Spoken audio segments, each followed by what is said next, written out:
Good evening, everyone, and welcome to the Noirwich Crime Writing Festival 2020.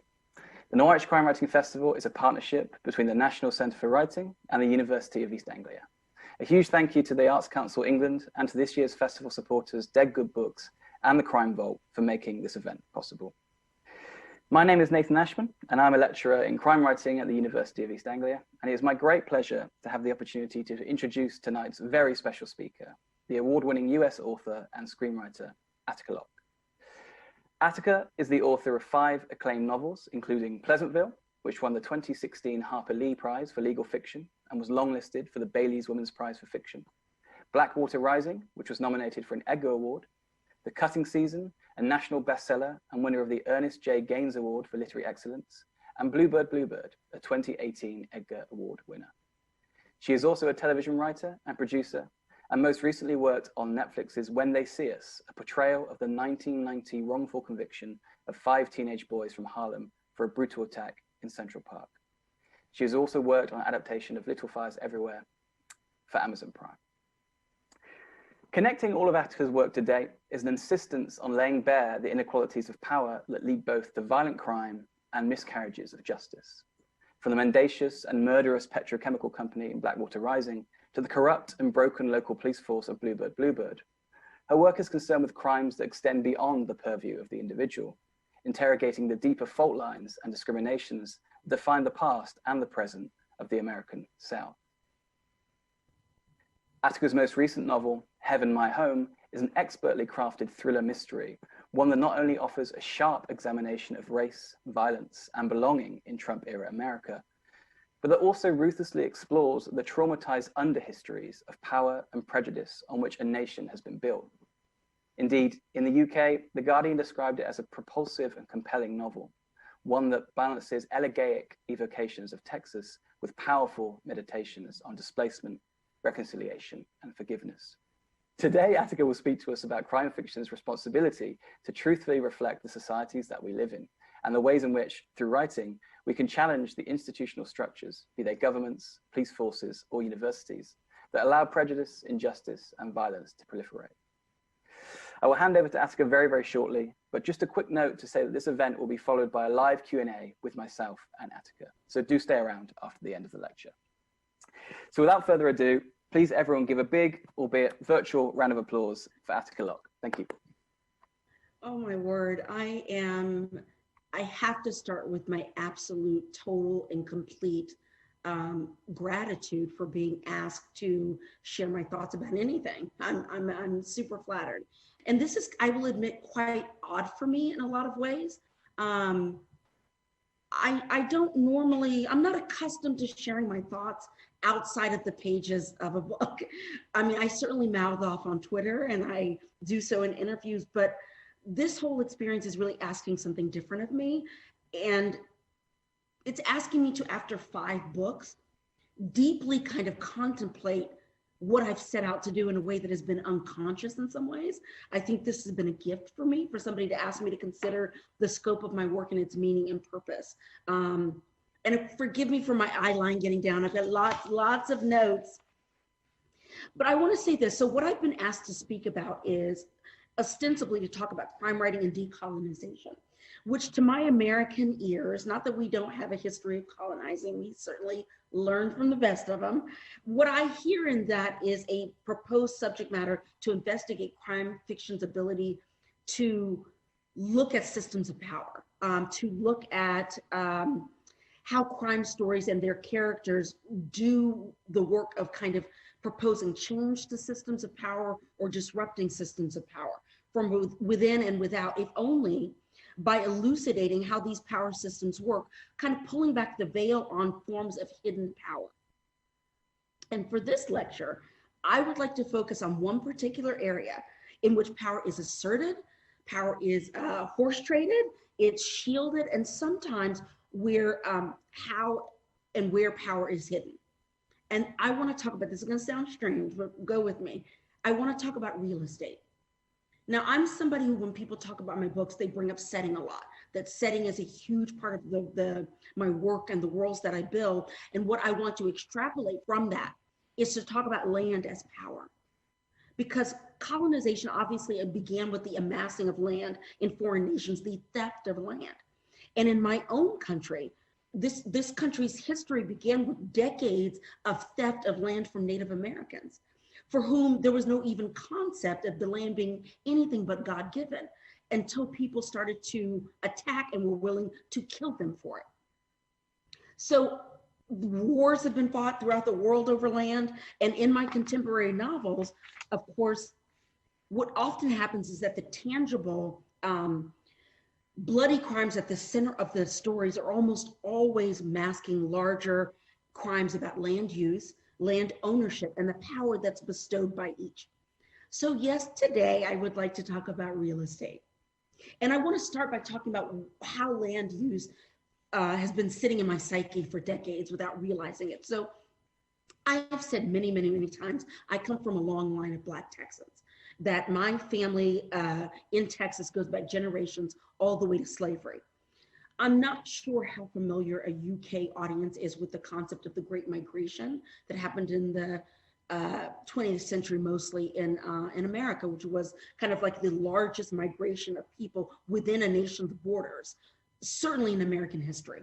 And if you want to know more about this, I can tell you, read this book, The Warmth of Other Suns by Isabel Wilkerson. That is an illuminating book about this American phenomenon. She also has a new book out called Cast that I pre-ordered because I hear it's gonna be incredible and is gonna help a lot of people understand the time and place that we're in with Black Lives Matter and how we got here. So the thing about the Great Migration is that throughout the 20th century, certainly after the First and Second World Wars, Black folks fled the South. They fled in droves. They fled the constant threat of violence, the restrictions of segregation. They left behind limited economic opportunity. And they left behind this idea that after having served overseas in Europe and having been treated marginally different, the disrespect they got when they came home in uniform, they said, basta, we're out. And they fled north and west. They went to Chicago and New York and Newark, New Jersey, and of course, California. But my family stayed in the South. My family is the flip side of the Great Migration. We never left Texas. And I have, let me say that. I certainly had a few cousins that might have mouthed off to the wrong white person and then had to get on a train real quick. But other than that, we stayed. And as you know, how do we get this land? We stayed because we had land, and that meant economic power. And how we got it is thus: it was a combination of homesteading and purchasing land in piecemeal. So during and after the Civil War in America, there were several homesteading laws that were passed. And the idea of this is that if you could find some land and nobody else was on it, and you claimed it and you did something to improve the land, you built a structure on it, you started a farm, you could then claim that land and own it. And these laws were passed before the Civil War, and after the Civil War, there was some explicit idea that this would help former slaves, that this would be a way for them to be self-sustaining citizens, to have land and all of this. And on my mom's side, my ancestors used this tool.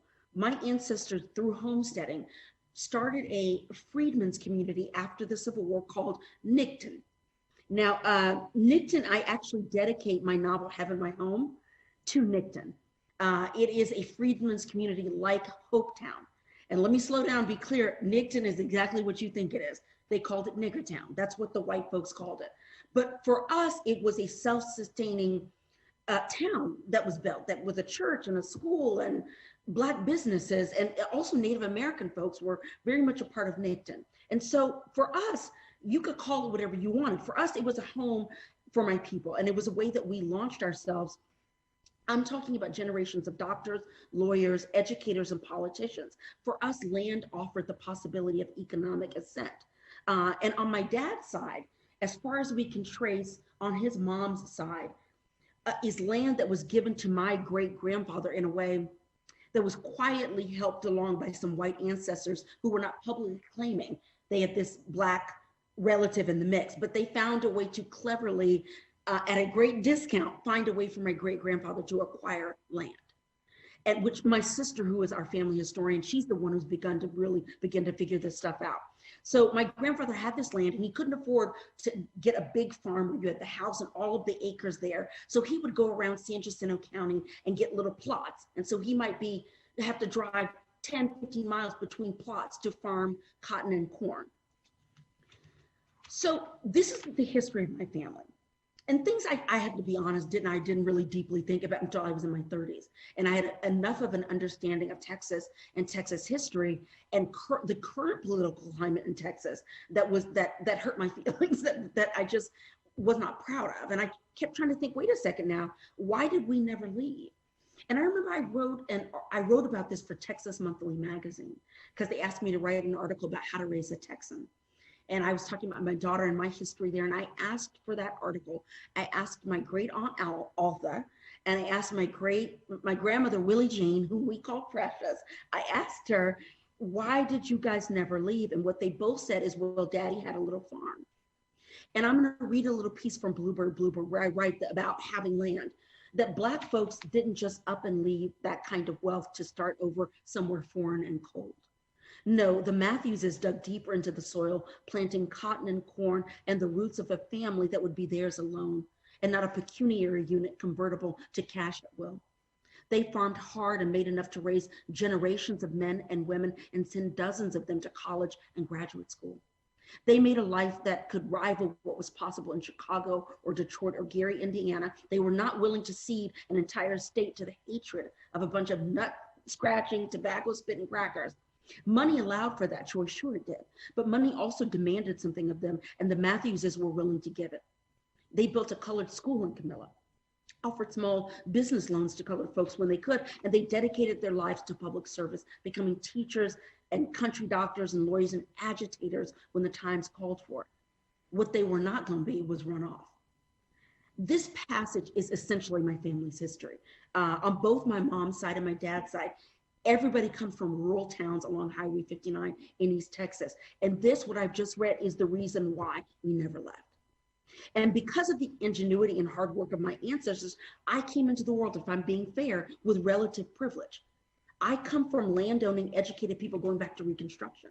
And the privilege is of being born a certain station in life, being a land-owning Black person, a Black Texan. I've also understood what our land and the fact of it has meant to white racists around us. People have been trying to steal my family's land since we got it, helped along by the fact that the irony of desegregation and the irony of more economic opportunity for Black folks in the cities in Dallas and Houston and all these other places is that folks left.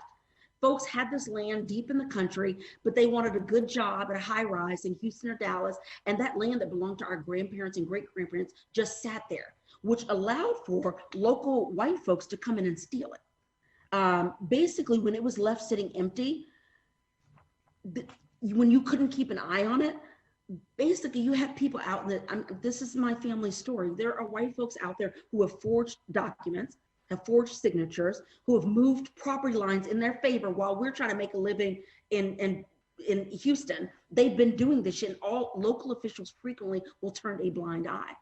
And I've grown up with these stories. I've watched my mom go toe-to-toe with these men in rural courthouses where they're saying, we can't help you, honey, because we have your grandmother's signature.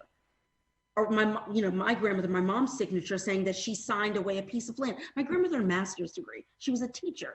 But how do we prove to these local officials that she could read that she never would have signed something with an X? There was one family whose land abuts my mom's side of the family, their land. They actually tried to, with moving the documents around, buy up a piece of land that made us have to trespass to get to our land. And all of this is happening in Texas with gun racks everywhere and Confederate flags and pickup trucks. And it's just, I say all this to say that somewhere in my mind, I was absorbing all of this from a child through college, through early adulthood. And that the idea of what land ownership means and what the fight over it means has been lying dormant in my psyche for years before I ever thought to write a book. And so when I think about that first book, well, I have to admit, you guys, I didn't know what I was doing. I was a newbie, I had no clue. And I also did not have an appreciation for the way in which the psyche and the unconscious mind really plays a part in writing books, that it's working in tandem with your conscious mind. So I thought I was going to write a slick little thriller. I wasn't thinking it was going to have anything political in it. What I had was a premise. And that premise was what opens the book. There is this incident that happens on a boat in Houston, Texas, 1981, on Buffalo Bayou. Jay Porter, our protagonist, goes out on a boat with his wife.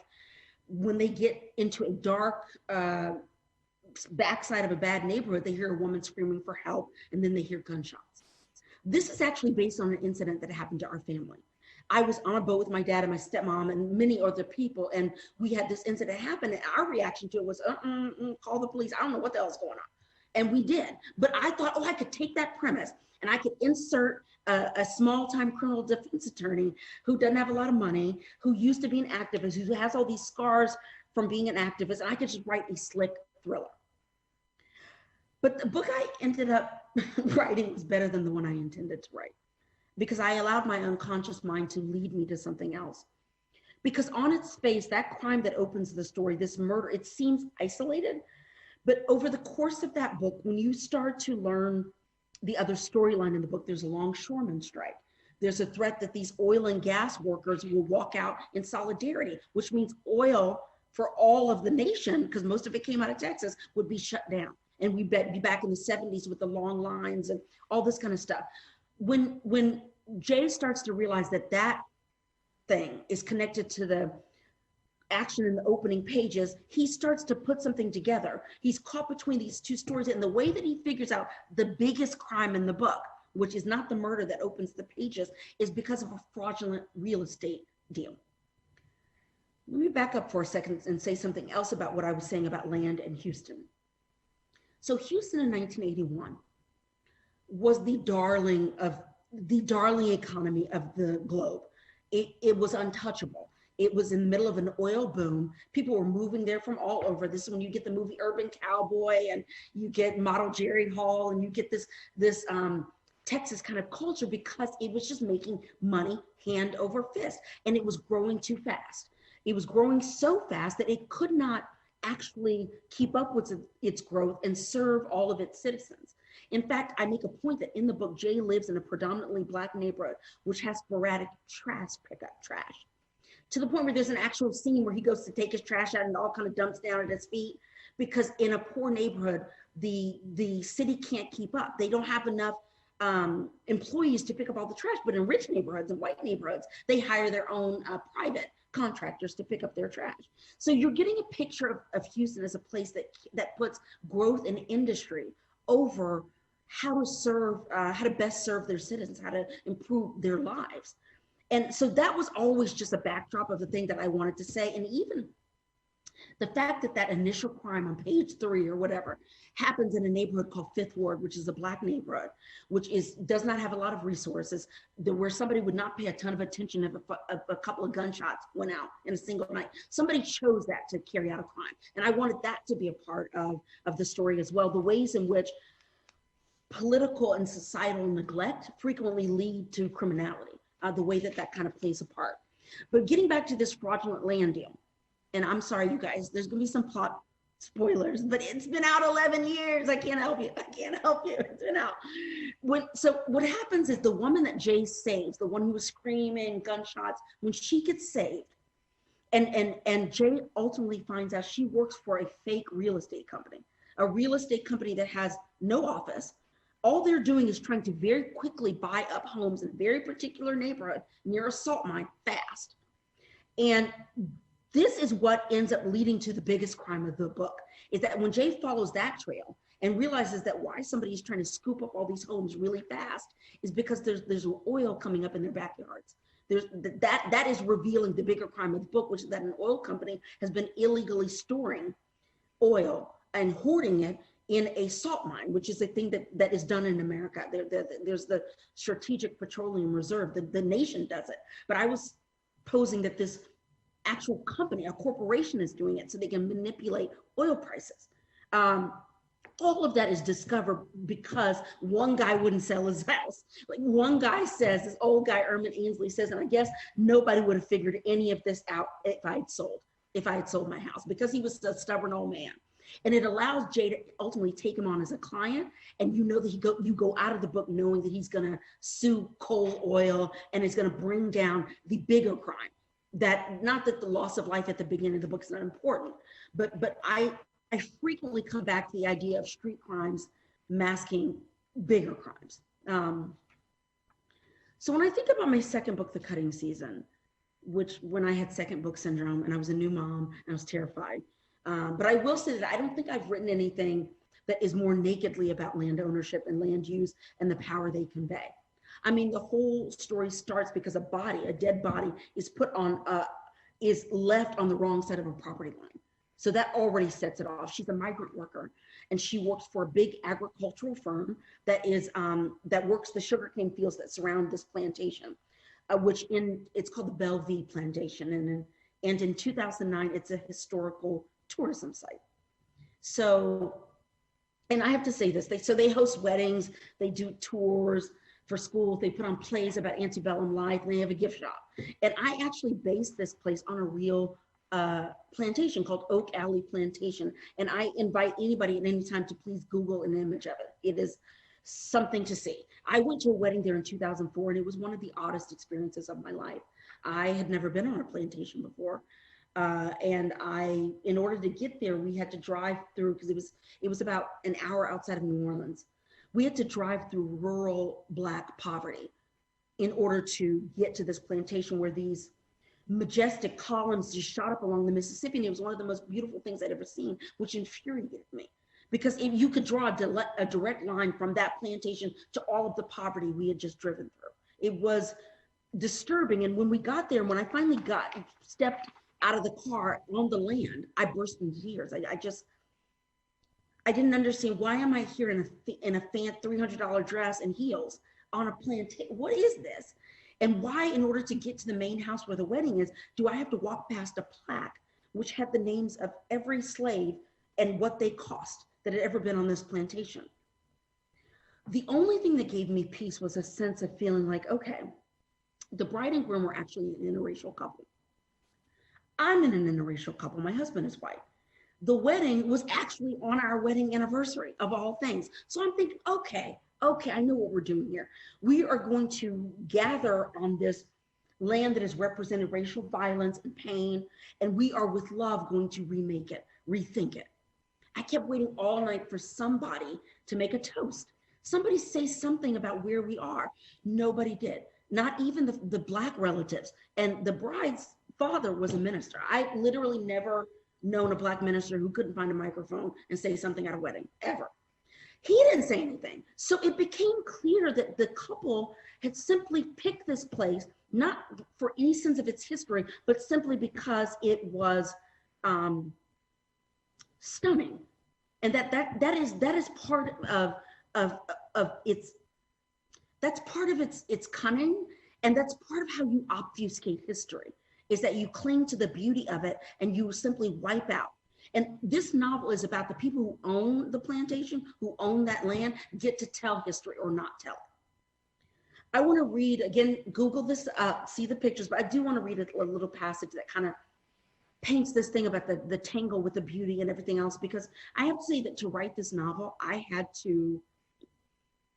couldn't hate the plantation I was writing about. I actually had to believe it was beautiful. I had to also be seduced by it. So I'm going to read this passage from the opening of the book. It was during the Thompson Delacroix wedding, Karen's first week on the job, that a cottonmouth, measuring the length of a Cadillac, fell some 20 feet from a live oak on the front lawn, landing like a coil of rope in the lap of the bride's future mother-in-law. It only briefly stopped the ceremony, this being Louisiana after all. Within minutes, an off-duty sheriff's deputy on the groom's side found a 12 gauge in the groundskeeper's shed and shot the thing dead. And after one of the cater waiters was kind enough to hose down the grass, the bride and groom moved on to their vows, staying on schedule for a planned kiss at sunset, the mighty Mississippi blowing a breeze through the line of stately 100-year-old trees. The uninvited guests certainly made for lively dinner conversation at the reception in the main hall. And by the time the servers were making their rounds with imported champagne, several men were lining up to have their pictures taken with the Viper before someone from parish services finally came to take it away. Still, Karen took it as a sign, a reminder really that Bellevue, its beauty, was not to be trusted, that beneath its loamy topsoil, the manicured gardens, the 2 centuries of breathtaking wealth and spectacle, lay a land both black and bitter, soft to the touch, but pressing in its power. She should have known that one day it would spit out what it no longer had use for, the secrets it would no longer keep. So, as I said, this book is about who owns the land that history sits on gets to decide how that history is told, or if it gets told at all. Karen is the descendant of slaves that worked on this plantation, and now she's the general property manager. And of course, she's initially caught up in this mystery, the crime of what happened to this migrant worker who works for this agricultural firm. But through trying to figure that out, she finds out, oh, wait a minute, that agricultural firm that's working these sugarcane fields, they want to buy the plantation, raise it, thereby even further erasing history and plant more sugarcane. For me, it's almost like it's a, and then of course, over the course of the book, Karen also realizes that her ancestors actually owned the land. I actually used the same thing without even realizing it, the same laws that my ancestors were able to use to say that her ancestors owned that land. So it's almost a Russian doll of obfuscating and obliterating history. You have a corporation that wants to raise a plantation that's been selling a fake version of history that actually belongs to the descendant of a slave. It's wild when you think about it. And the crimes in that book are many. And the death of that migrant worker is just the start. It's just the start of those crimes. And I do want to offer that there's been a lot of debate when I've spoken with people about this book, about the ending. People who don't like it. There, plenty of people feel like the fact that Karen, when she finally confronts Raymond Clancy, whose family's owned this for generations, who stole it from her family, his ancestors, when she finally confronts him about it, she does not say that she's going to make a play for the land. And people have said that they didn't understand that at all. She says, hey, when Groveland buys this, I'm out. When everybody else has to leave, I'm going to. She says to Raymond Clancy, I don't want it. I don't want it any more than you do. And what she was saying is, I don't want the history either. We both got stuck with some shit we didn't ask for. And of course, I wrote those lines after Obama was elected. And I have to say that all of my books, I always have a dateline at the beginning. They are always meant to be fixed at a certain place in time. And so this book was very much inherently colored by that time. It takes place in 2009. I was writing it after he was elected. It is so much about my optimism that my country might be heading in a new direction. And it makes me think about some of the final lines in the book where after the plantation has been sold, all of the workers and the people who've been reenacting slave parts and have been working at these weddings, they know it, this is it. They have a final kind of party down at the slave quarters, and they know they're probably not going to see each other ever again. And I'm going to read this small passage. Lorraine was drinking beer from a can. She stood and said it was time to head back, to pick up where the catering crew had left off, bussing dishes, breaking down tables, cleaning the kitchen and any left behinds in the dining hall.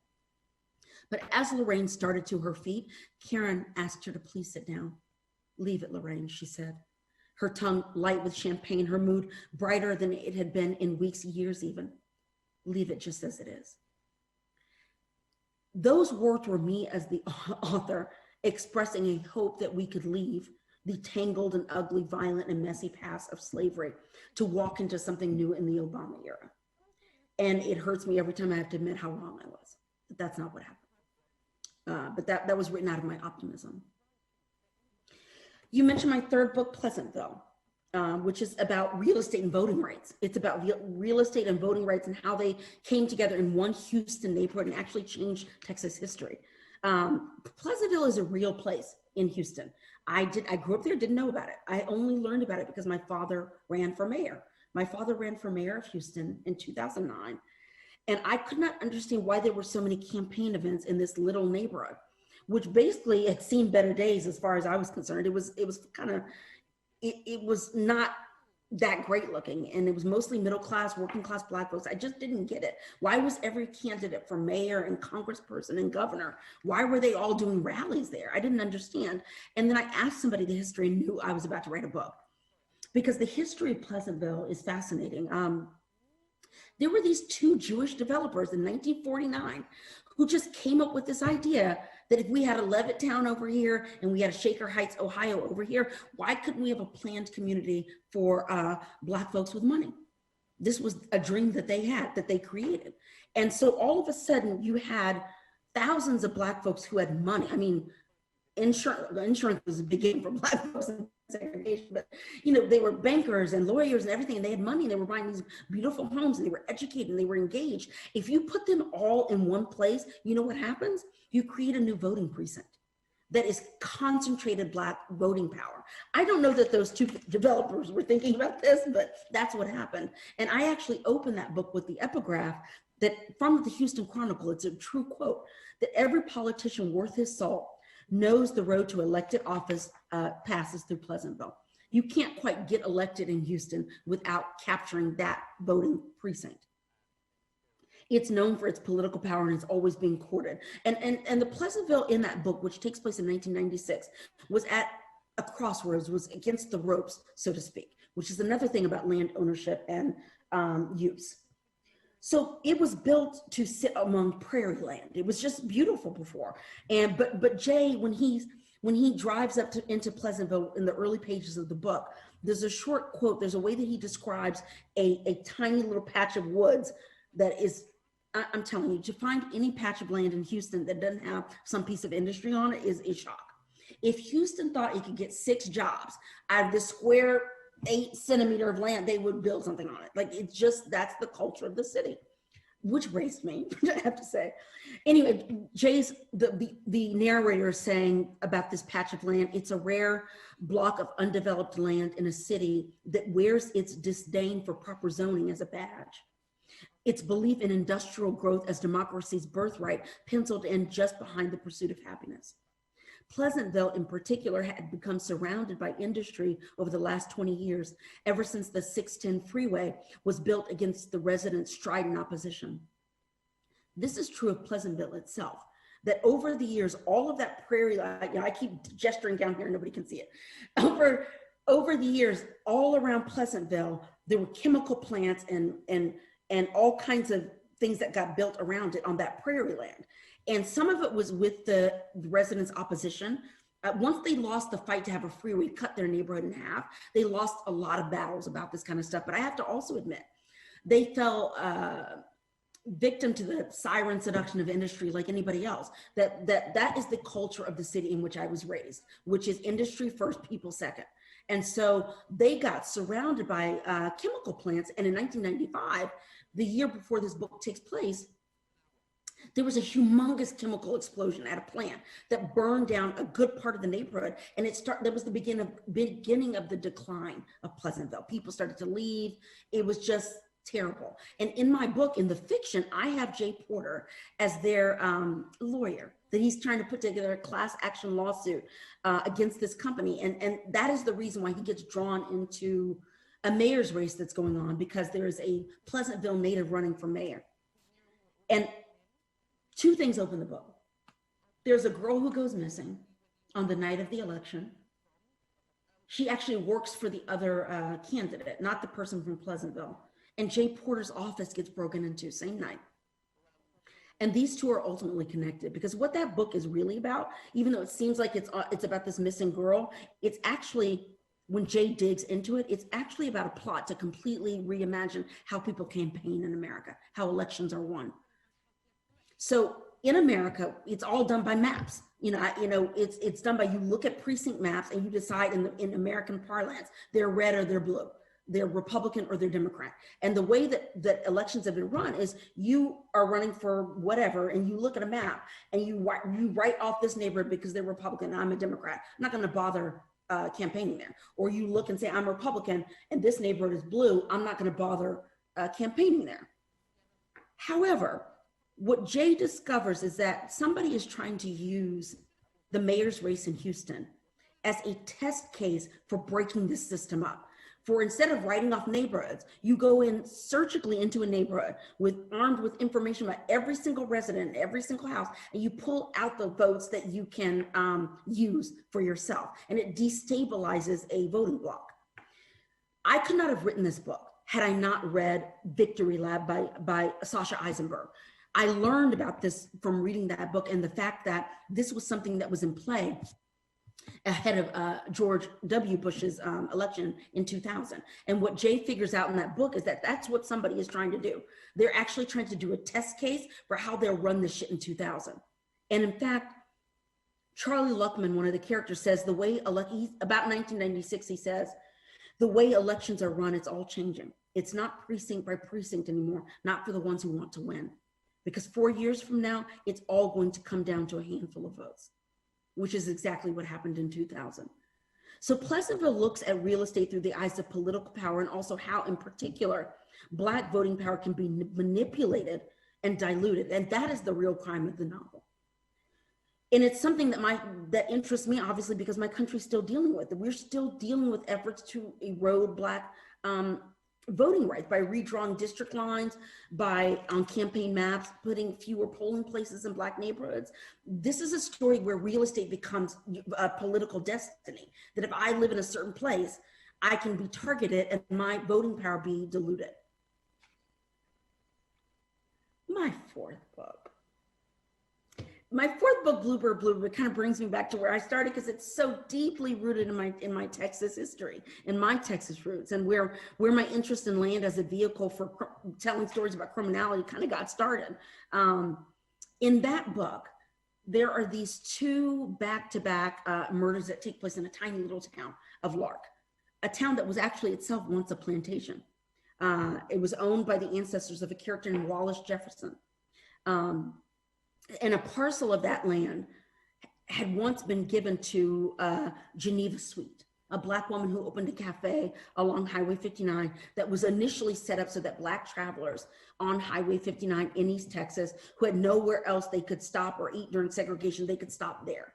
And the significance of Highway 59 in East Texas, if you look at a map, it goes from Laredo, which is on the Mexican border, all the way along the east side of the state up to Texarkana, the Arkansas border. So for Black folks in East, and beyond that, it goes like up to Minnesota, Missouri, it goes. So if you were a Black person trying to get the hell out of Dodge, if you were of the people of the Great Migration trying to get out, you would go on Highway 59. That's the way you would go. And so I'm gonna read a tiny passage that kind of sets up the importance of Geneva's place. It had been born of an idea that colored folks who couldn't stop anywhere else in the country, well, they could stop here. They could get a good meal, a little bite off a bottle of whiskey if they knew how to be quiet about it.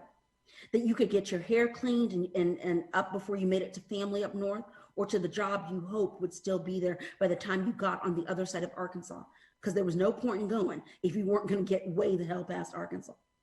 40 some odd years after the death of Jim Crow, and not much had changed. Geneva's was as preserved in time as the yellowing calendars on the cafe's walls.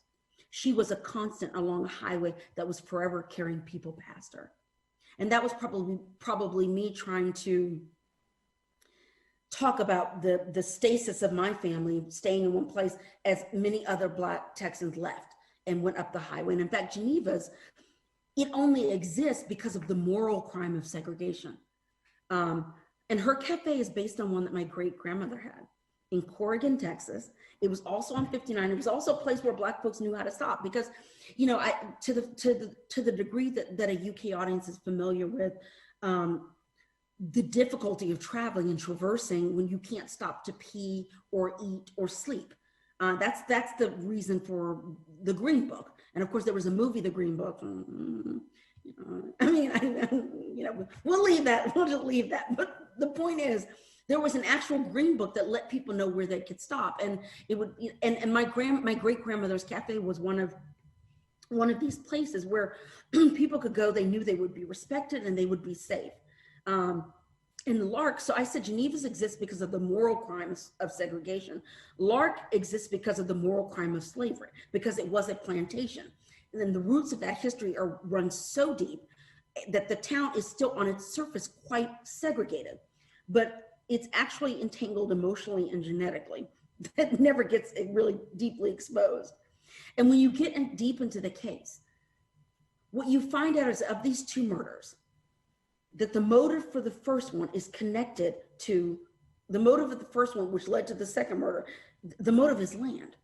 It has to do with the fact that Wally Jefferson wants the land that Geneva's Cafe sits on, the land that used to be a part of his family, their portfolio, so to speak. And his father gave a piece to Geneva because at one point Geneva and Wally's dad were romantically entangled. What Wally wants is to get back what he believes is his. He wants his birthright. But the land, in my opinion, is an avatar for Geneva herself. What he wants is to possess her, because he has arguably romantic feelings for her. So the land becomes this reclaiming and repossessing the land as a way to claim and possess Geneva, which is also a fantasy way of going back in time where I could just own folks. I owned everything here and I owned all of the land. And before I leave the talk about Bluebird, I have to say that there's another story in here about land getting mixed up and mistaken for love. I get asked a lot about the character Belle, who is Darren Matthews' mother, whom I adore. I think she's just fun to write. She's crazy and she's fun to write, but I have compassion for her. And what I want to say about that is that when I started this whole lecture talking about the relative privilege of being Black landowning folks, there's the other side of it, which is Black folks who stayed because they did not have money. So I say it in the book, in Bluebird, that the Matthewses stayed because they had money, but Darren's mother's people stayed because they didn't have the economic resources to flee. They didn't have money for a bus ticket. They didn't have money to get set up in a new city. And so for Belle, her psyche is set up by the fact that she believed that if Darren's father hadn't died, that if he had married her before he died, that she would have had access to that family's farm and the middle-class respectability that goes with it. And she wouldn't be renting a trailer on the back of somebody else's property. And that resentment, that resentment and the way that gets mixed up with love and what you owe me, my son, is why she torments the fuck out of him for 2 books. And it's all about, if I could have been on that land, I would have been seen as a respectable woman. I would have had something.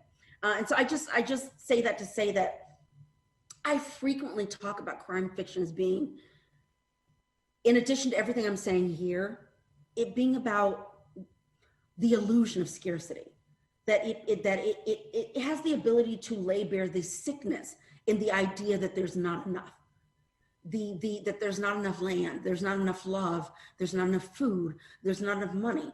I want and you got, so I'm gonna do something violent to take it. And believing in scarcity makes you sick. It makes you do crazy things like, I gotta take this and I gotta take that, and if I gotta knife somebody to do it, I will. But the truth is there is enough. It is a sickness to live in my country right now and say, we can't save the Postal Service, or we can't pay people while they can't work. While all of it's crazy, while there's so much being spent on military and so much, there is enough if everybody shifts their priorities. But when we live in a world in which scarcity is portrayed as bare fact, that there simply isn't. And in my country, 100%, we don't have socialized medicine. We don't have, a national healthcare. There's just always this system that you are struggling constantly. Even Trump is trying to attack our Social Security right now. Like, so when you live in a world where there's not enough, then if you see a Mexican walk over the border, you're like, no, your ass can't come in because I don't even have enough. Get the fuck out. That's where all of this kind of sickness and violent thinking, in my opinion, comes from. So I'll move on to talk a little bit about Heaven My Home. And I'm not gonna do any spoilers here because it's new. I'm gonna try not to do any spoilers, but this book also so nakedly turns on land ownership. And it brings us back to what I said earlier about how my country was formed, which is by stealing land. The original crime of America is stealing land from Native Americans. And the book takes place around this area, Caddo Lake in East Texas, which is, please, another one I want you to Google. You have to see it to kind of understand it. It's huge. And it actually is so big that it crosses state lines.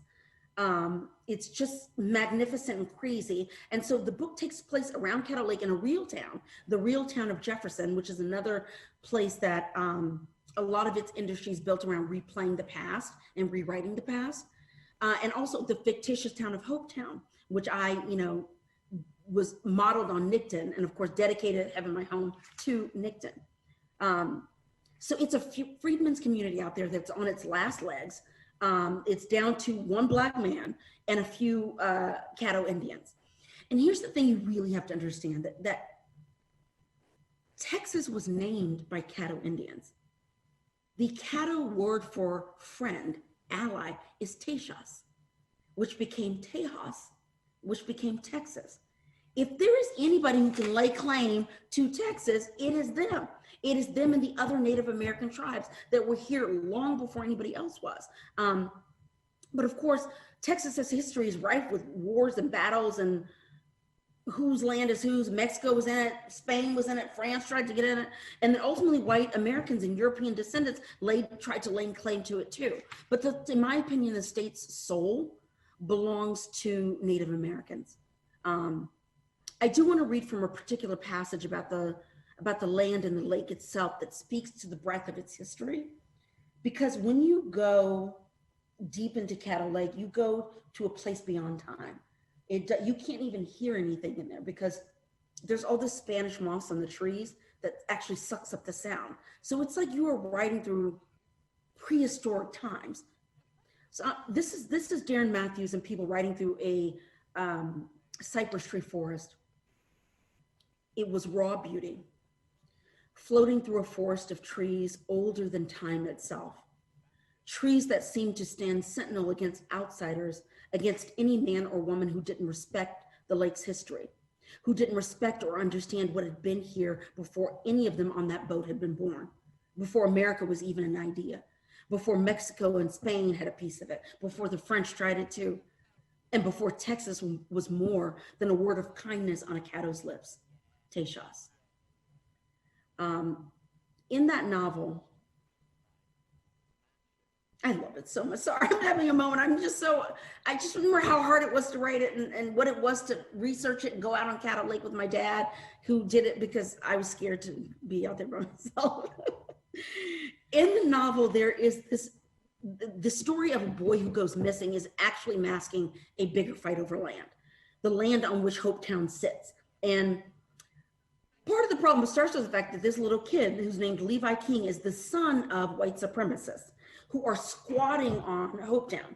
So you've got Hopetown, which, like I said about the freedmen's community and other black land, that with other economic opportunity, what had started as these concentrated places of black culture and black wealth and our own city halls and all this kind of stuff, when you had access somewhere else or economic opportunity somewhere else, people left. And then there are a lot of these freedmen's towns still left in Texas, and they all have like about 3 people in them. The biggest one I've heard is maybe 12. And so in Hopetown, there's one guy left and a family of native Texans, the Caddos, that are there too. And all of a sudden, these white supremacists come and start squatting on this land, which of course is a metaphor. That's a metaphor for white folks coming in the first place and squatting on people's land. It's crazy. And so there's so many literal and moral crimes that are roiling beneath the story before it even fucking begins. This kid goes missing and Darren is sent there to putatively investigate this potential crime. Like, is this little kid missing or has some kind of harm befallen him? But he's also been instructed to use the case of this missing boy to dig up dirt on the Aryan Brotherhood of Texas. I won't say too much because then I want to talk about, I really want to protect spoilers, but know that what is the fate of this child hangs on a land deal. I'll just say that and leave it at that. And I will say just personally about that book and about that story. And this is not about land. This is me telling my feelings about how much that story is about me trying to know whether or not I could forgive the people who voted for Donald Trump. The book is very much about forgiveness. It's a theme that runs through every element of the book, because I'm quite aware that Trump will one day be gone. He'll either drop dead or he'll be voted out, or one or the other gotta happen. And then how do we all still live together? I still have to live, I still have to stand in line at the grocery store behind maybe people who put someone in office who disregarded the value of my life and the lives of millions of people like me because of the economy. What? And I have such rage for the ways in which they have untangled and threatened a nation to act out whatever kind of resentment they were feeling about this very thing that I talk about, the illusion of scarcity. That if I have to share this nation with new people coming in, then I'll just burn the shit to the ground, which is kind of what it feels like happened. That if you were being asked to acknowledge you didn't do all this shit by yourself, it was Black folks that built stuff, it was Irish people who came in, it was Chinese people who came in, who built railroads, who built everything. You didn't, it was no great white man of history that did this. If you have to acknowledge that, and also to acknowledge that this country doesn't belong to anybody, truly, but the Native Americans, who also didn't think it belonged to them, that it didn't belong to anybody. There was no sense of ownership. Unless you want to kill me about it, then I guess I'm gonna have to come back and work this out. But I say all this to say that I feel like we're in the place that we're in because people did not want to share this land, that people did not want to acknowledge the breadth of resources that are here for everybody. There's enough for everybody. And I guess what I want to say in kind of closing all of this out is the fact that I feel like I'm grateful to everybody here because you guys have kind of given me a gift to take the time to slow down and actually think about more deeply about the things I've written about in a more conscious way, what they mean, why they matter to me, I hope they matter to other people. And it's very clear that I come honestly by this fascination with the ways in which fights over land are really fights over political power.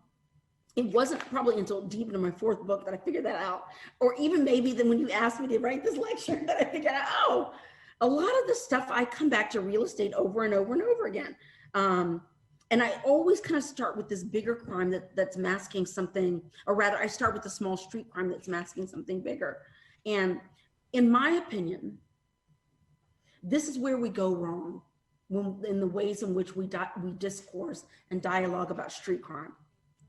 Because what I can't abide by, and I think why you saw everybody take to the streets this summer, is I can't abide by the fact that George Floyd would lose his life over passing a counterfeit bill. This is the pettiest shit ever. This is petty street crime. Or that Eric Garner would lose his life over illegally selling cigarettes. When there are any number of larger moral and literal crimes that set either of these men on a path to petty crime. And I'm talking about the fact that, and not that any of this ever should have cost them their lives, ever. But there are things that were set in motion that put them on a path towards behavior, towards petty crime. And all of that is about property use. It's about land use. It's about, when you look at things like in America, our schools are funded by property taxes. So guess what? If I live in a poor neighborhood, am I getting educated? The fact that police funding gets a portion by neighborhood. So some people are more likely to be over-policed and have more scrutiny. Some people are not. That's about land use and how you think about land. And also in our country, there's this history of redlining. There's this history of banks drawing big circles around Black, brown, or poor neighborhoods and saying, we're not going to fund anything. We're not going to fund businesses. We're not going to help with home loans. That then curtails African-American economic ascent. It puts a cap on what we're able to do, and it suppresses economic growth.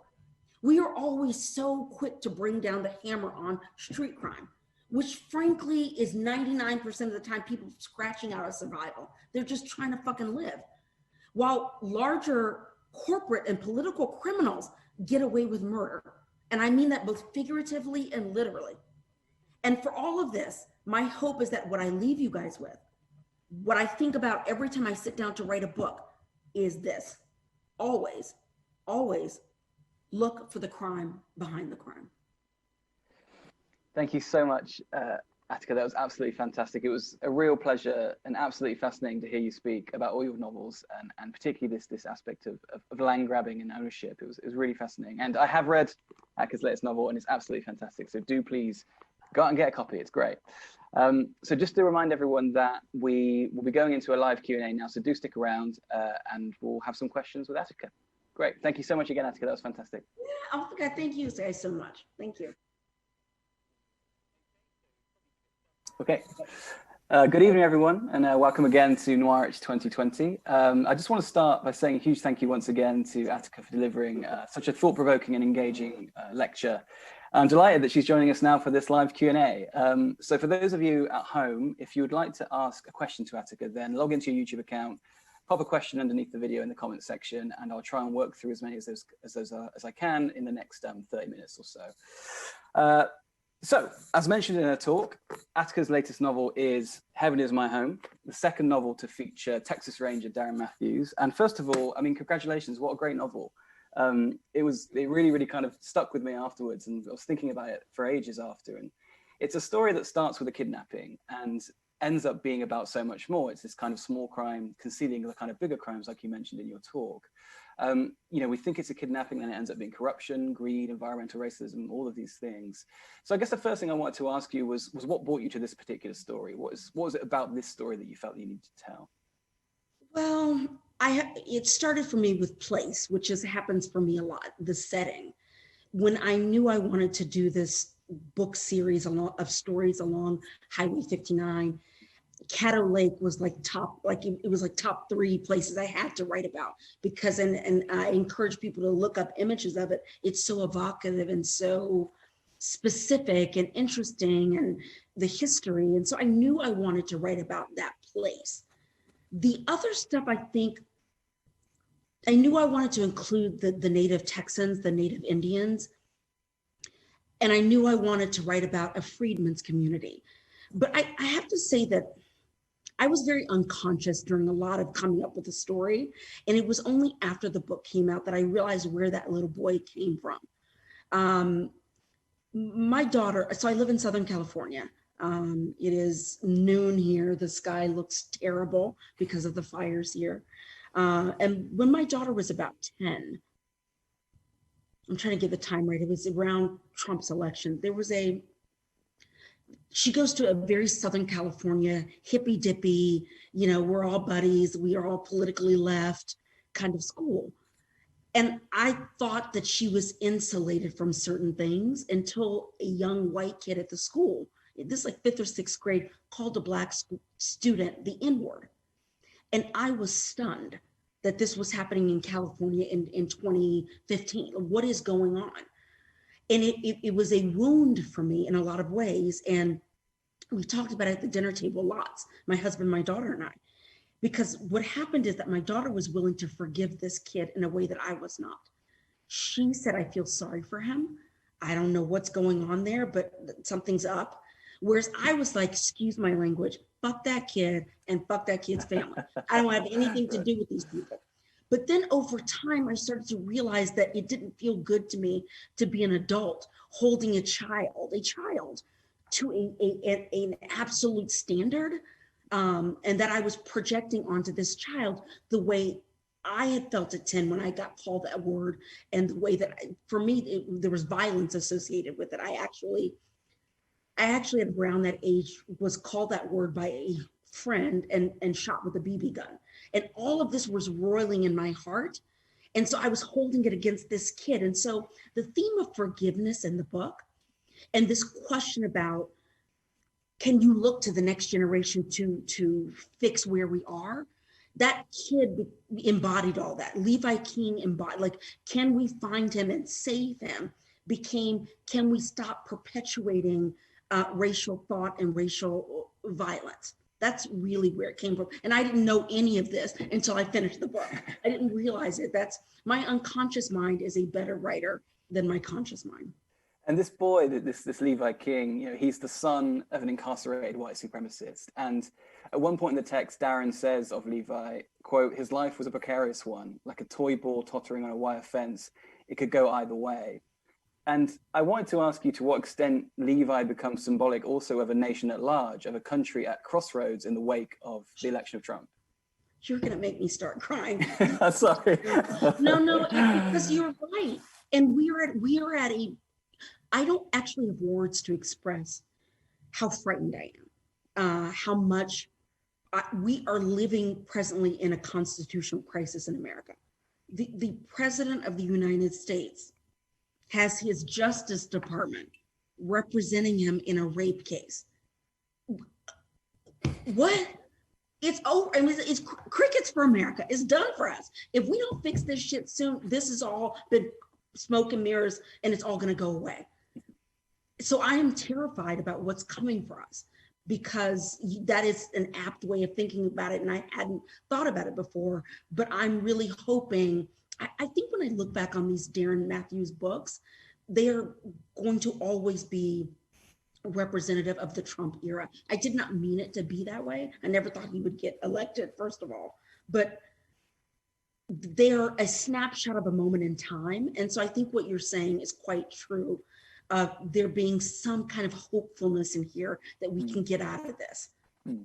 Yeah, I sense that, but Darren is struggling with that, isn't he? First of all, he can't forgive the father, but he's trying not to let that kind of judge his opinion of the son, that the son still could be something different. But I'll move to some audience questions in a second, but one last one from myself, which is one of the most fascinating things that I found in this book is the struggle between Darren's identity as a Black Texan and his profession as a Texas Ranger.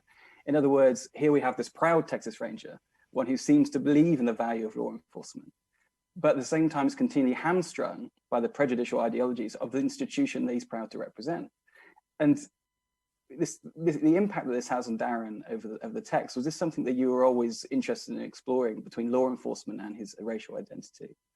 Yes, because when I first came up with the idea for this book series that was this love letter to East Texas, where all of my family's from, I didn't have the character of Darren. I just knew I wanted to tell stories in these little towns. And my agent said, well, if you're going to do a series, people kind of look, they want to see a character that they're going to stick with. And I had to think of, well, who would that be? I mean, Highway 59 goes from Laredo on the Mexican border all the way to Arkansas.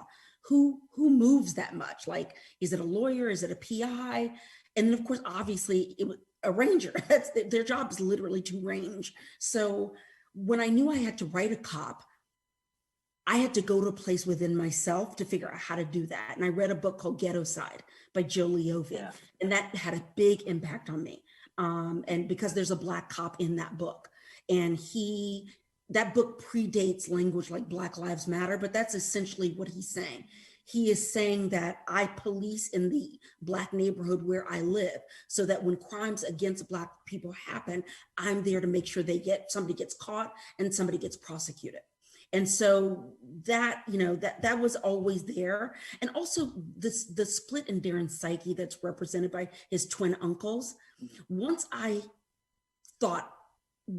that popped in my brain, I knew I could write Darren, because I feel that too. I'm split between wanting to love America and wanting to believe that the laws apply to everybody and that the law is the way that's going to fix the country. And I'm also the person who is terrified that that's not going to happen, that you can't trust the law, because one more time, the Justice Department of the United States of America is representing the president in a rape case.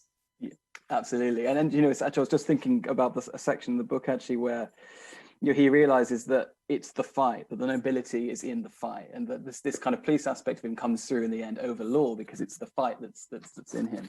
I was going to quickly go to some questions from the audience. I don't want to take too much of time on my own questions. So we have one from Tracy, first of all, which is, you talked about it a little bit there actually with Darren, but where are your characters drawn from? Do they come from specific reference points, or do they come to you fully formed, or do you figure them out as you write them? I have a vague sense of who they are. The ones I think about the most are obviously the main characters. I spent a ton of time thinking about Darren, thinking about his life's trajectory. I spent a lot of time thinking about his uncles. I spent a lot of time thinking about his mom.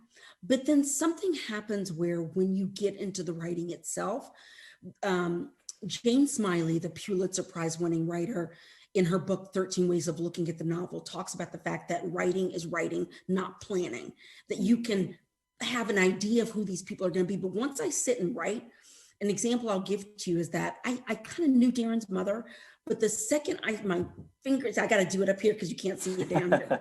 The second I start typing and I put her on the steps of a trailer, picking toenail polish off her toe while drinking a beer, I was like, oh, I know her. Yeah, I got her now. Like, right. It's behavior just pops in my head.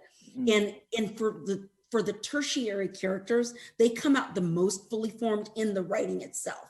Mm. Like when I had Rosemary King, come out with her clothes disheveled with her lawyer in her big colonial house. I kind of knew her.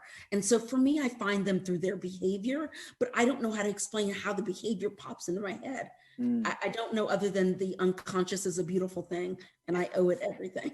Yeah, absolutely. Well, actually, it links to another question that someone had, which is about your process of drafting and editing. I mean, are you a rigorous drafter and a rigorous editor, or do you kind of work on sentences as you go, that so when it's finished, it's kind of fully formed, or how do you write? What's your process?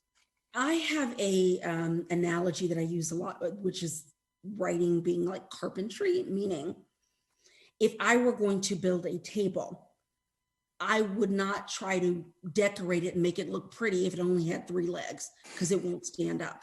So for me, the story has to stand up, and then I'll go back and make it pretty.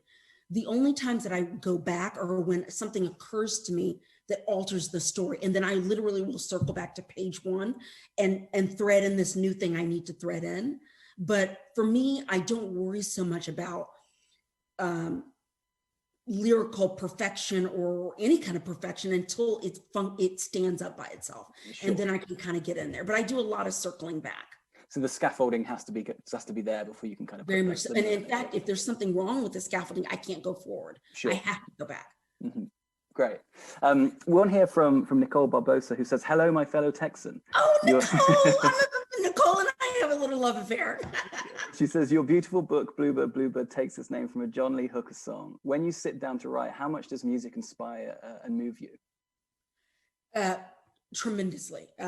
Music, I almost cannot write without it. It is a heart opener for me, to the point where there have been times in my life where music is such a heart opener.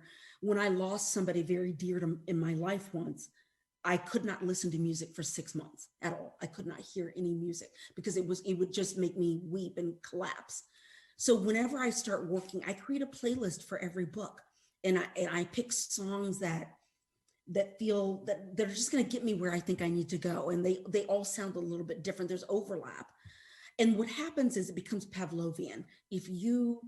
Every time you sit down to work on that book, you put on that playlist.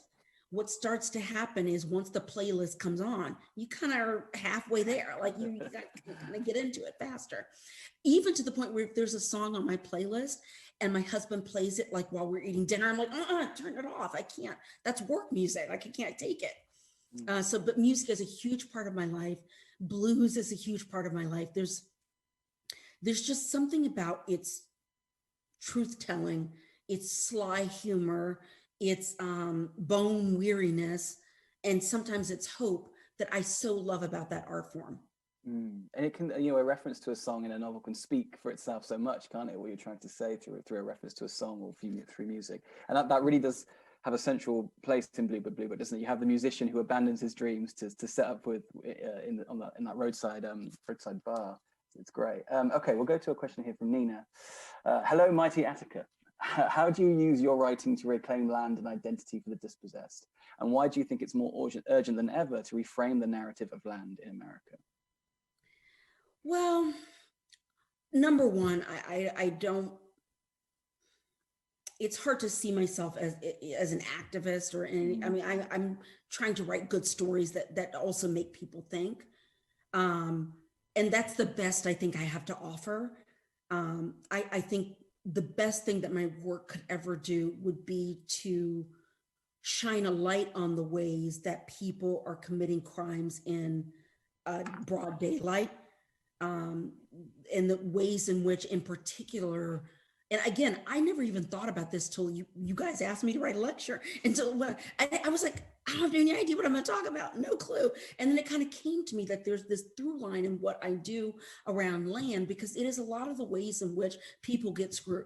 It's a lot of the ways in which people get screwed, and they don't always know that it's happening to them, or it's so easy to get focused on what people are doing on a street corner and not looking at what the Senate is doing with, or what local state senates are doing with redistricting lines, taking, polling places out of Black neighborhoods. Like, the best I can do is shine a light on it.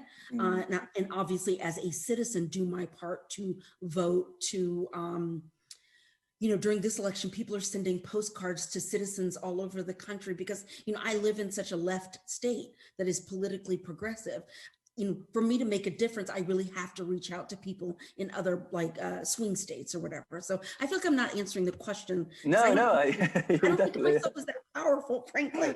No, it's an interesting point. One of the questions I noted down as well, Attica, was about, when I've read about your work in literary criticism, you seem to be aligned quite recently with particularly things like Blackwater Rising with a kind of an ecological crime writing kind of movement. And, that seems to me like what you're saying is those things are happening almost implicitly or unconsciously rather than you, but kind of trying to make an activist point about the uses of oil or that kind of thing, right? Yes. And again, this lecture has been a gift to me to even slow down enough to think about these things. And it wasn't until Bluebird that I even thought about, I guess that's one of writing's gifts for the writer, is that you begin to realize, I never thought deeply about what it meant to be a Texan going back to slavery, or what it meant to have land during Reconstruction and how that has shaped the trajectory of my life. And it's a gift to write these things because they educate you. You get educated about the larger world by starting with your own family in a lot of ways. And I'm just, it's funny because I don't want to say too much, but I've been thinking about the next book in the series, and ecology is a thing that's been playing up, and it's impossible not to be. I'm literally looking outside and it looks insane. Right. Yeah. So it's impossible not to be thinking about issues of how do I put this? I think the pandemic has just pulled I hope for a lot of people there's a big shift coming. It's just pulled back the veil on the truth of capitalism being just fucking bullshit. It's just really not good. There's just a lot of things about capitalism that don't fucking work. And here, when you see people sending people back out to work, go make our shoes and go sell our this and go process these chickens, they don't give a shit about these people's lives. And you start to realize the moral depravity at the core of American capitalism. This sounds so, but it's the truth. And I feel that way about the environment, and I feel that way, not to say anything about my beloved hometown, Houston, but I'm gonna tell you what, Houston loves a dollar, and they have a great economy, but they will not think 20 years ahead. And it is a city that has made all of its money through ecological craziness. They're the oil, the petrochemical stuff, all of it. But it's because a dollar now is prioritized over life 30 years from now. And that is very problematic. Yeah, absolutely. And I think, crime fiction is a vehicle to explore power. I think one of the things about crime fiction is that historically it's sometimes seen as a conservative genre. It's sometimes seen as a genre that's been quite a white genre as well historically. But Henry Sutton asks, to what extent can crime fiction enable democracy and actually break down or interrogate structures of power as well? Do you think crime fiction is an important vehicle for this kind of thing? I think all fiction is, to be honest with you. I'm gonna quote, I'm such a huge fan of Jane Smiley's and of that book, 13 Ways of Looking at the Novel. In that book, she says that it is the most democratic art form, fiction, novels. Not only democratic in terms of practicing it as a writer, all you need is a pencil and a piece of paper, you have free books in a library to study, but it is also the most democratic art form because it is the only one that lets you sit inside the psyche of another human being. And when you're inside the psyche of that human being, if that book is about a butler or about a king, nobody's inner life is prioritized over somebody else's inner life. And so I think all fiction has the capacity to be, how do I put it before? It grows the heart. I think all fiction grows the heart. And I do think that crime fiction in particular grows the mind about inequality. Yeah, I would agree. I do think it has that ability. I would agree with that. We have a question from Emma here who wants to know about the different processes when it comes to, for instance, writing a novel as opposed to writing for TV. Is that a different discipline for you? Was that a kind of difficult adjustment or quite an easy one?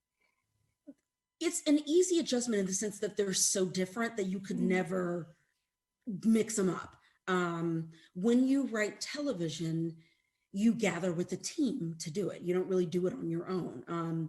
And you sit in a room for 8 hours a day, talking through story, trying to figure out what you're trying to say. You together as a team arc out the entire season of a show, and then you break that down into bits. But every piece of it is done collectively until you get assigned a script, and then you go off on your own and write an outline, and then you go off on your own and write the script. But it's so made of the team that, you know, there are pieces of it that are so specifically you. And if you have a really good boss, like I did, Liz Tigelaar, who was our executive producer on Little Fires Everywhere, was an incredible boss in terms of being able to say, here's my vision for it, but here's all the ways I want to hear what you guys have to say. I remember in my episode of Little Fires Everywhere, which was the 4th episode, I think, Pearl goes over to Elena's house to spend the night or something. And all the moms of color, there was a Korean mom and there were 2 Black moms. We were all like, so Mia's gonna go get her kid, right? And Liz was like, no, I mean, she's gonna spend the night. We're like, no, there's no mom of color that is not driving the fuck over there and telling her kid to get with her. And Liz listened. And so, you know, when you have a good boss, you get these parts of yourselves that are in the script, but it's such a team effort. I have said before that writing a novel is the most emotionally transformative, most fulfilling as a human being, as an artist thing to do, but television is the most fun, just pure unadulterated. I'm laughing, just you get close to people. It's kind of like a dinner party. I mean, you have deadlines and stuff, but you just sit there talking. That sounds great. So we have a question here actually from Serena, who I think he's picking up on your discussion of the plantation that was now being used as a wedding venue and a museum and a gift shop and all that other kind of strange stuff. She asks, you know, you mentioned in the talk that you could see how people would be seduced by that, and almost yourself felt seduced by the beauty of it. And did you feel a kind of a sense of guilt around that? And perhaps could you speak to that a little bit? Yes. When I first laid eyes on it, we all stayed in New Orleans and we were bused to this wedding. The bride and groom had chartered a bus. And so we ride through like abject Black poverty to get out in the middle of nowhere. And then all of a sudden, along Google Oak Alley. Yeah, I've seen it. It's this bizarre. Thing shoots up out of nowhere, and it was so stunning. I literally gasped. And then I felt rage. I was so angry. And the thing I keep trying to compare it to is like, it's like a Jewish person listening to Wagner. Like you both hear the beauty in it, but you're mad and you're angry and you're mad that it's happening to you when you don't want it to happen to you. So I did feel anger, and I felt odd. I felt so many feelings. I felt angry with myself. I felt angry with the people who had the wedding there. I felt sad. I felt gratitude for the lives that had been lost on that plantation that made my life not literally possible, but I felt gratitude. When I went back to research that book and stayed at the Oak Alley plantation where the wedding was, and I stayed in one of their cabins. It was not a slave cabin, it was a bed and breakfast cabin. And I stayed there. And one night I sat out on my first night there, I sat out on the front screened in porch, and the sugarcane fields were like right kind of next to the cottage. And there was a storm coming in that night. So there was wind blowing through the cane leaves, and it kind of sounded like voices. And I remember feeling on the other side of Obama, sitting there on a plantation, feeling like I was with my ancestors. And I said, thank you. Your labor has not been in vain. It was an awesome feeling in 2009 to be sitting there. And it is directly proportional to how terrible I feel in 2016, that I truly thought that something permanent was happening. Absolutely, yeah. We've got about 5 minutes left, so I'll ask, and I want to pick up on that point you've just made there at the end. So I'll ask a couple more quick questions from the audience. So I think one again is about how you write. So Austin asks, the street crime that masks the bigger oil fraud. How do you plan your reveal of this mystery? Do you plan your suspense, or do you prefer to write inspirationally and I guess improvise the kind of suspense? That is preferable. My first 3 books, I did not outline. Not only did I not outline, I didn't even know who did it when I started. I just kind of started. That's probably why the first 3 books are so long too, because I was figuring it out as I went along. But I like to just feel my way through, because the best type of writing for me feels like reading. So I kind of don't really want to know everything, or else, I will say with Bluebird and Heaven My Home, I actually did outline those, not all the way through, but I wanted them to be tight. I remember when I talked about this with the publisher, I kept saying tightly coiled rural noir. So I didn't want 400-page books. I wanted them to feel tight. So then I tried to have a lot more control over it by outlining. But even still, the way that I work is I just start and I get about 50 pages in. And then I go, oh, I don't really know what's going to happen. I don't know what to do. Yeah, what have I got here? I stop and I got to think it through. But I love to just begin on the atmosphere, the feeling, all that kind of stuff. Absolutely. I think one of the things that really resonated with me from your talk, and is something that Serena's picked up here, is this idea of the illusion of scarcity in relation to American politics and America right now. And Serena asks, to what extent do you think that this illusion of scarcity is actually fueled by greed? The two are kind of completely related. Do you think that the two things are completely connected, that greed and this illusion of scarcity, that greed on one end creates an illusion of scarcity on the other? Yes, meaning this. When I think about a certain group of white folks in America bitching about immigrants, and they're going to take this and they're going to take that, that is coming from a place because you're not getting shit from your government. That's why you feel like there's not enough, because you don't have shit. And the reason you don't have shit is because up at the top, everybody's operating from a place of greed. So I do think there's a top-down thing that with the Mitch McConnells of the world, that shit is just greed. That's just pure avarice, sociopathic greed. But what it does is it puts pressure on people down below to make you feel like there's not enough. That there's not enough. I can't have these social services because all this other stuff with pharmaceuticals or the military, whatever, that the decisions that are being made up top make people who are just living regular working people lives feel like they don't have enough, that their government doesn't have enough to take care of them and protect. I mean, you're talking about a country that thinks it's abominable that you would have national health care. Like just a basic human right. I mean, it's just, it's crazy. It's crazy. And I think that it makes people small-minded, and people don't want to share when they feel like what little bit they have is being threatened. Absolutely. Yeah, I completely agree with that. And it's actually, I think there's a lot of resonances between the US and the UK at the moment. I think with Brexit and the Conservative government as well, it certainly resonates with me anyway.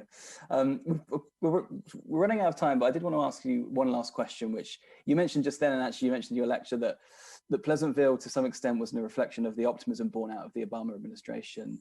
And I can certainly see that. But I also did feel that even in this book, that there is still some optimism at the end. And do you feel that this is an optimistic book after everything that happens? Do you still feel there is some optimism in Heaven My Home, or is it a book that's just rage fueled? Yes, optimism. I have to think about it. The truth of the matter is I can't fucking help myself. I'm sorry for person. I can't help it. I fundamentally have an optimistic, that's just my setting. On a 1 to 10, I'm about an 8.5 all the time. I will tell you 2020 is really made it difficult to feel very optimistic. But I think if I can't have any optimism and hope about a child, then I don't know what we're all doing here. So, and I think there is a way in which, and it's so funny, the things that sounded like really radical about my book when it first came out about, there's this one section about, what a handful of scared white folks could do to a nation. They just fucking lit a match to it, that if they had to share it, nobody's going to have it. That sounded real radical about a year ago. Right now, it sounds like, yes, it makes sense in some ways. So there's also the hope that Trump will just do himself in, and that the ways in which that Heaven My Home in sections asks people to contemplate what set us on this path. Maybe contemplating that can get us off of it. Maybe that's part of how, if I didn't have optimism, Nathan, I would not be on this Zoom. I would be prostrate on my bed right now. I have to have some sense of there's something hopeful coming. I don't know. I think I knew, and I totally feel that in your books. It did strike me reading this one compared to Pleasantville that it felt much angrier, but I didn't leave it feeling that it was a pessimistic book. It still felt to me that there is these kind of green shoots of optimism looking forward. Right, we're out of time, Attica, but I just want to say thank you so much, first of all, for the lecture. It was brilliant, and for the excellent Q&A as well. And thank you to all your questions, from the people on YouTube. Just to say that Attica's books are available to buy from Gerald's online and in store. And just to ask everyone to give a virtual, sorry, Attica, go. I thought I want to say something. This has been like such an honor. No, the idea that anybody would want to listen to me talk for this long. And honestly, this festival gave me a gift because it asked me to sit and contemplate why I do the things that I do, and I'm very appreciative for that. Well, thank you so much for sharing. It's been absolutely fantastic to hear from you. And as I said, if you want to get a copy of Attica's books, they're available online and from Gerald's in store. It's really, really fantastic. So do pick up a copy. But in the meantime, a virtual round of applause for Attica, and thank you so much for being with us. Thank you guys. Thank you so much. Thank you.